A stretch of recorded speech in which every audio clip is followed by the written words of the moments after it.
নমস্কার, আমি বিশ্বজিৎ দেবনাথ।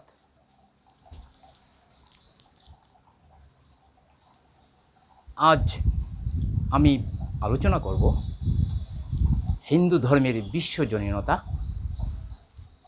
ও বর্তমান রাজনৈতিক পাকে কাদায় কলুষিত হচ্ছে। হিন্দু ধর্মের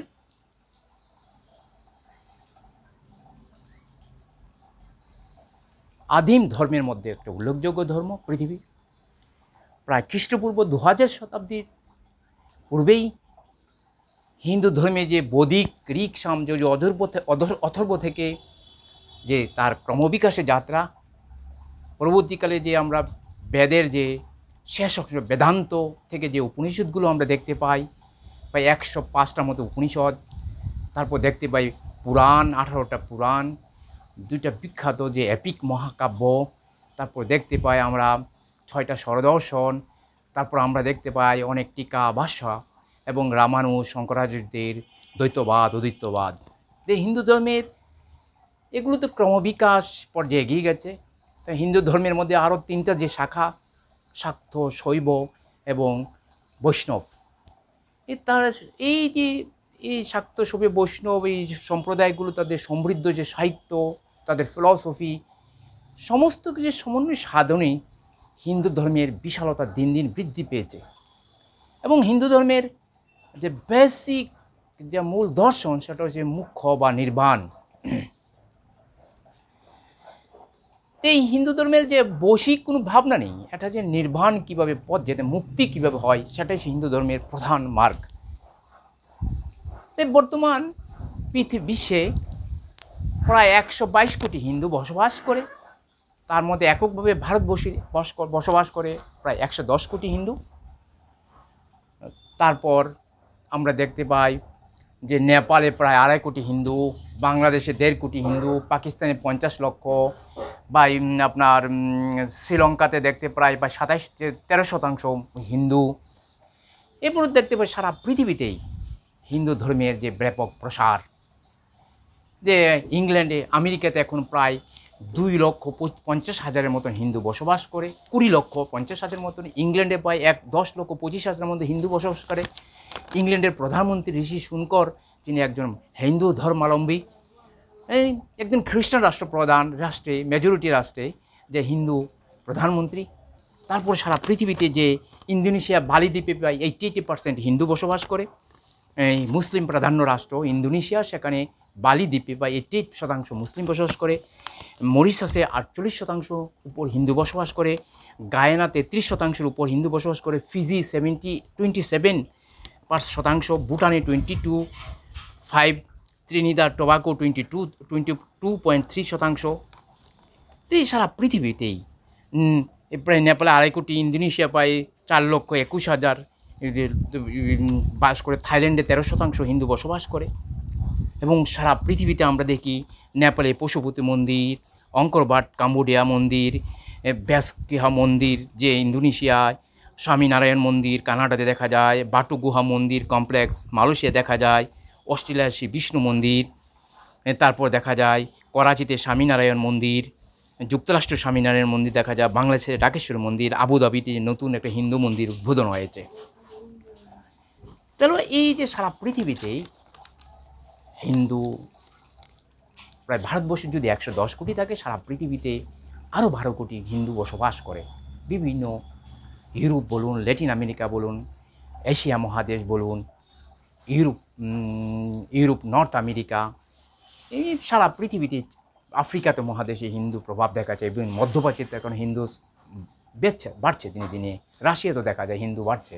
হিন্দু বাড়ার কারণ যে ইসকন, রামকৃষ্ণ মিশনের তারা বিভিন্ন শাখা বসবাস সারা পৃথিবীতে বিস্তার লাভ করছে। তাই হিন্দু একটা বিশ্বজনীন ধর্ম। তার মূল তত্ত্ব হচ্ছে মুখ্য বা নির্মাণ মার্গ। তারপর হিন্দু পৃথিবীর 3rd রিলিজন, যেখানে 15 থেকে সামথিং প্রায় 16% হিন্দু সমগ্র পৃথিবীতে। প্রথম হচ্ছে খ্রিস্টান, প্রায় 2,45 লক্ষ। মুসলিম 2,245 কোটি লোক। বিশ্বাসী হিন্দু খ্রিস্টান, মুসলিম হচ্ছে 225 কোটি এবং হিন্দু হচ্ছে 122 কোটি, বাট থার্ড সমস্ত পৃথিবীতে। তাহলে এখন 110 কোটি ভারতে বসবাস করে আর 12 কোটি হিন্দু সমস্ত পৃথিবীতে বিভিন্ন রাষ্ট্রে বসবাস করে। তাই হিন্দু ধর্মের অনুসারী সমগ্র বিশ্বে 122 কোটি। তাই হিন্দু ধর্ম কোনো রাজনৈতিক দলের ধর্ম নয়। হিন্দু ধর্ম অনেক ঘাত প্রতিঘাত বেঁচে আছে, প্রায় 3000 বছর ধরে বেঁচে আছে তা হিন্দু ফিলোসফি বা রিলিজনের জন্য। তো মুসলিম অত্যাচার, খ্রিস্টান অত্যাচার বা বৈদেশিক আক্রমণ থেকে হিন্দু ধর্ম বেঁচে আছে। বালি দ্বীপেও হিন্দুরা বেঁচে আছে। তাহলে এখন যদি কোনো রাজনৈতিক দল যে হিন্দু রাষ্ট্রের যদি রাষ্ট্রপ্রধান তিনি নির্বাচনে জয়লাভের জন্য যদি তিনি প্রচার করেন যে বিরোধী প্রধান দলের ম্যানিফেস্টোতে লেখা আছে হিন্দু মহিলাদের অর্থ এবং তাদের স্বর্ণালঙ্কার এবং তাদের যে বিয়ের যে তাদের পবিত্র মঙ্গলসূত্র এটাও কেড়ে নিয়ে মুসলিম জনগোষ্ঠীকে যাদের ঘুষবেটি তাদের বলা হয়েছে এবং তাদের যারা বেশি সন্তান উৎপাদন করে তাদের বিলিয়ে দেওয়া হবে। একটা রাষ্ট্রপ্রধান যিনি রাজনৈতিক নির্বাচনের জন্য যদি হিন্দু রাষ্ট্রের রাষ্ট্রপ্রধান যদি সেই রাষ্ট্রে যদি 16-17 কোটি মুসলিম জনগোষ্ঠীকে ইনসাল্ট করে তাহলে ওনাকে ভাবতে হবে সারা পৃথিবীতে আরও 12 কোটি হিন্দু আছে, তাদের কিন্তু ভয়ের কারণ থাকতে পারে।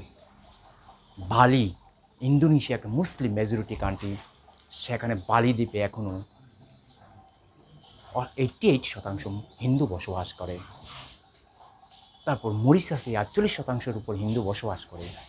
মালয়েশিয়া হিন্দু রাষ্ট্র। আজকে ব্রিটেনে একজন খ্রিস্টান রাষ্ট্রে হিন্দু প্রাইম মিনিস্টার হয়েছে। আমেরিকার একটা হিন্দু রাষ্ট্রে সেখানে প্রায় 22.5 লক্ষ 21 লক্ষ হিন্দু 20 লক্ষ 25,000 হিন্দু বসবাস করছে এবং আমেরিকার অর্থনীতিতে বিরাট গুরুত্বপূর্ণ ভূমিকা পালন করছে। তাহলে আমেরিকার রাষ্ট্রপ্রধান বলুন, বিশ্বের উন্নত রাষ্ট্রপ্রধানরা বলুন, মাইনরিটি কোনো ধর্মীয় সুশ্রী দিয়ে তিনি স্লোগান দেবেন না এবং দিতে দেখিনি যে মার্কিন রাষ্ট্রপতি বা ইংল্যান্ডের প্রধানমন্ত্রী সেই রাষ্ট্রের কোনো ধর্মীয় সংখ্যালঘুদের কোনো হিত দিয়ে কিন্তু কথা বলেছে নির্বাচনে জয়লাভের জন্য। তারা জানে সমস্ত বিশ্বব্যাপী হিন্দু খ্রিস্টান সমাজের লোকেরা বসবাস করে।